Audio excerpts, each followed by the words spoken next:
DHS is no longer ignoring the law. We are enforcing the laws as they exist on the books. As long as illegal entry remains a criminal offense, DHS will not look the other way.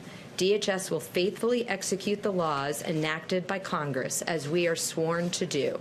As I said earlier today, surely it is the beginning of the unraveling of democracy when the body who makes the laws, instead of changing them, tells the enforcement body not to enforce the law.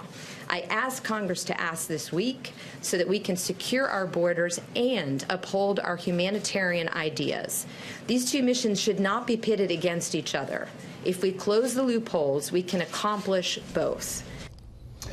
The pictures are horrible, the emotions are high, the criticism is all over the place, and the blame game has begun in earnest.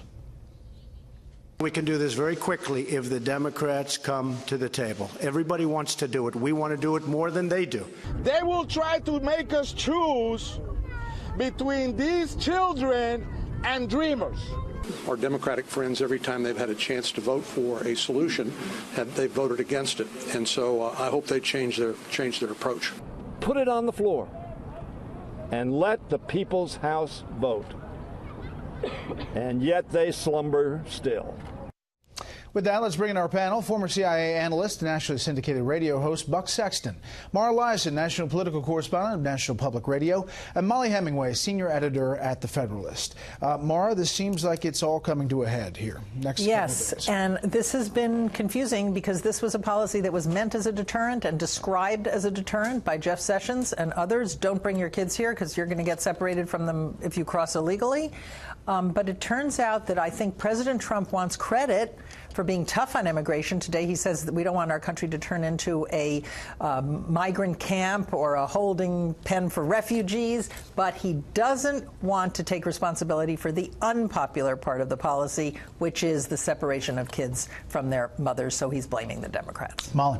You know, it's been talked of as a deterrent in part because of what's happened as people have learned what previous administrations did in handling this law. So you saw in previous administrations that when people crossed the border illegally and then claimed after they were caught that they were asylum seekers, they would just sort of be let go and asked to report back at a later date. A lot of people figured out this was a very good way to get into the country, that you would be able to just pass through if you brought children. That increased the number of children who were used as you were crossing the border. And so you started to see the number of cases of people crossing this way just skyrocket. So they need to kind of make a deterrent out of this since people have figured out this is a good way to cross. There is a moral cost to not following the nation's laws. There's a moral cost to separating children from their families. And it is important that Democrats and Republicans come together to respect the laws of the land and the need to keep families together. Here's Secretary Nielsen today on those fraudulent claims going up. In the last 5 months, we have a 314% increase in adults and children arriving at the border fraudulently claiming to be a family unit. This is obviously of concern. And separation can occur when the parent is charged with human smuggling. Under those circumstances, we would detain the parent in an appropriate secure detention facility separate from the child. But Buck, no matter how you explain it, whether you say they're going to seek asylum, they choose to separate, whether the percentages is 314%, the images and the emotion around this issue are political dynamite. That's why Trump, I think, understands this has to be handled. You can't have mothers being separated from incredibly young children. I do think that there'll be a good faith effort to solve that part of it. But there is a legacy of lawlessness here. And at some point, I think it becomes all too apparent that not just the Obama administration, but the current Democrat Party would prefer a situation where essentially anybody who can get into the country can stay. At some point, they have to be willing to answer the question, which illegal aliens are no longer allowed to stay in the country? They created this loophole, really a massive front door entryway into the United States by bringing a child with you. Then all of a sudden it became quite easy to stay in the country. So you want to fix the issue of separating parents from children while being processed, but you also do have to enforce the law about people who are coming here illegally. And by the way, in many cases, claiming asylum in bad faith. They are saying what they've been told to say. The word is out. Secretary Nielsen has been addressing that. The young people who are coming who are unaccompanied, they are in jeopardy. There are many thousands of unaccompanied minors who have showed up at the border without any anybody. So that's dangerous for them, too. The incentive that was put in place by the Obama administration has to stop. This has to end. The prospects of this forcing some kind of bipartisan solution, I mean, did it change? Because last week, the prospect of immigration law getting into law, a bill getting into law, was pretty small. Look bad. There have been so many attempts over the past year. One was this deal, we'll give you full funding for the wall if you legalize the Dreamers. Now it's something akin to that, but also we want to do something about separating kids from their families.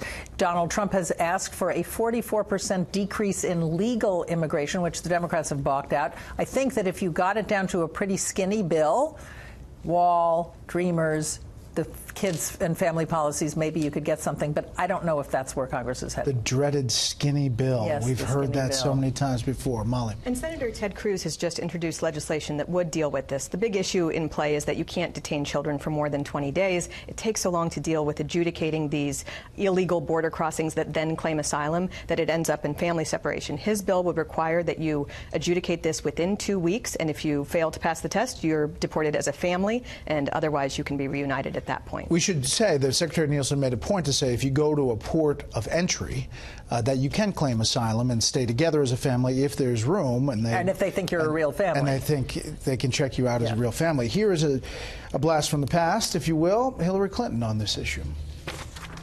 The president's attempt today to stoke fear of immigrants, not only in our country, but around the world, by claiming that migrants in Germany are causing crime. In fact, crime in Germany is at its lowest level since 1992. Nor are these policies rooted in religion. In fact, those who selectively use the Bible to justify this cruelty are ignoring a central tenet of Christianity. Spent a long time, Buck, on this issue, as you can imagine, touching all elements of it today. Yeah, very dishonest in terms of what Mrs. Clinton is presenting there as what's happening in Germany. What happened since 1992 in terms of crime doesn't really matter. What matters is what has happened in Germany since the massive migrant wave. And there it's quite clear that you have had about a 10% increase in violent crime, in homicides, and rapes, the kind of crimes that people really care about and notice. And in a country like Germany, where you already have a low number, once those start to hit the airwaves, and by the way, I think there is a hesitation in some of these European countries to speak openly about these crimes. We see it in Sweden, we see it in Germany. The press doesn't want to deal with it. She's just wrong on the facts, or rather she's misconstruing the reality of what's happening there by cherry-picking what's happened since 1992. They do have some very serious problems in Germany with the migrant wave. They have serious problems in other parts of Europe as well, and I think Mrs. Clinton knows that, but right now it's better to play to the emotions of some folks. When you have Hillary Clinton and Laura Bush on the same side, on the same issue, does it create some bigger force? Well, I think Laura Bush was a really extraordinary entry into this debate. She doesn't ever comment on things like this, and she did. You know, the other aspect of that tweet, he went after Angela Merkel. I've never seen a U.S. president do this before. He was suggesting that her hold on power was teetering on the brink because of this. It almost as if he was echoing his ambassador to Germany, who said that he wanted to encourage conservative parties to take over in these countries. I mean, that is the kind of meddling that I don't think he would like if a foreign leader did in our politics. Last word, Molly. Well, and Angela Merkel is having some political trouble, well, in part because of how she because of how she's handled this immigration. Yeah, but he was encouraging that. Okay, we'll leave it there.